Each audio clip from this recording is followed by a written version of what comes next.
Hello, friends. Welcome to Woodall's Wednesday Webcast, week number 143. 143 weeks I've been doing these. All right. Today, I want to talk about not giving up on your goals. You may be doing things to get yourself towards your goals and not even realize it. Okay. I had this epiphany the other day.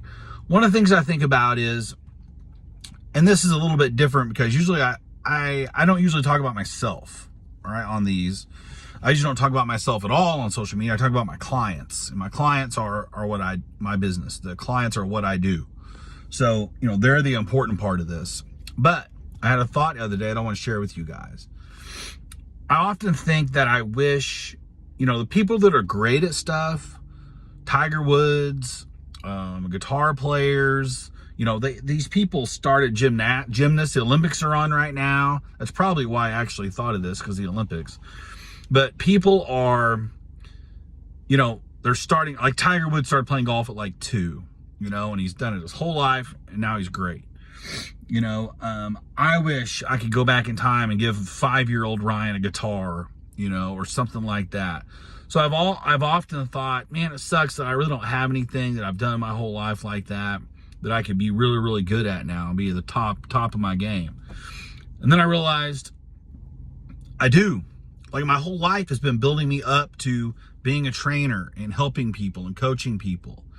When I was, I thought about, I have all my great thoughts in the shower. I thought about this in the shower a couple of days ago.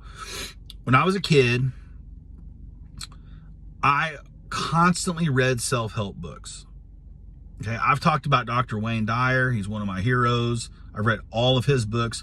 My mom had him around, and I probably read them. Then I got old enough to drive and work, and then I would go to Barnes & Noble. I just constantly got self-help books all the time. I also studied Buddhism for a long time, which went right in with that. That's why my pug's name was Buddha. So I was constantly working on myself and learning. And that's not normal. It's not normal for 16-year-olds to go to Barnes & Noble and buy self-help books. That's not normal. It's not normal for a 16-year-old to carry a briefcase to go work in dietary. I worked in dietary at Cox North, okay, from age 15 to 20. Then I went to college. Then I worked the rest of the time in hospitals after that as a professional. So I was carrying a briefcase, putting a briefcase in my locker at work, and putting on a hairnet and going and running carts and washing pots and pans. That's not normal. Okay? I just thought of this like a couple days ago. That's not normal. It's not normal for a kid to be reading tons of self-help books and carrying a briefcase to a job where they wash pots and pans. But I always, I guess subconsciously, knew I had a meaning, I had a reason to be doing these things. And then I remember when I was 25, I'm like, well, I'd already worked in a hospital for 10 years at 25. And I was like, all right, Ryan, what do you love? What do you love doing? Well, I love computers and I love working out. Well, I don't know what I would ever do with that. Well, guess what I do now? I work out, and I'm on computers, and I'm helping other people work out and lose weight and get in shape. So it's like my whole life has been leading up to this point. I still read. Right now I'm reading Purpose Driven Life by Pastor Rick Warren, which that's not new. It's been around forever. I'm just late to the game. And then Max Out Your Life by Ed Milet, who, if you listen to podcasts and you're either in business or fitness, look up Ed Milet. Ed's a stud. Okay, the guy's got it going on. So, I'm sitting here, and this is the point I want to drive home to all of you people.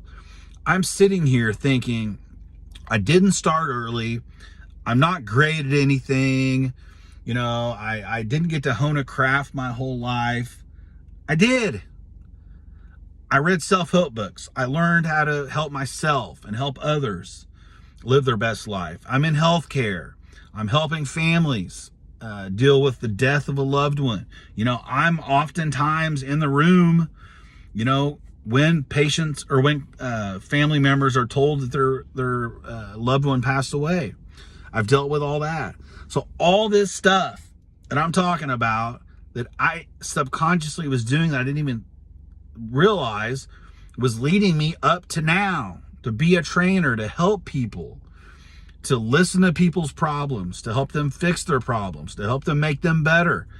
Everything I've done since I was a kid is leading me up to be a 46-year-old trainer and coach helping people. All right, so all of us have special gifts. All of us have reasons for being on this earth. I believe everyone has worth, and every person can help other people in some capacity. We all have that in us. We just kind of have to figure out what it is. And so don't give up on you. You have skills. You have things that nobody else can do that you're great at, whether you realize it or not. Okay, so have patience. Stick to your goals, okay, and the things you want to do in your life, and it'll happen. Right? You just can't give up. You may not realize why you're being led in a direction at a certain time, but I believe everything happens for a reason. All right, so stay positive. Continue to love and help others, and you will get to your dreams, no matter what those are. You just have to stay in there and keep going towards that direction. Even if it doesn't make sense, even if things happen that you're not sure why, like I've had tons of those, stay positive, keep moving forward, and you will get to your goals. All right, love you guys.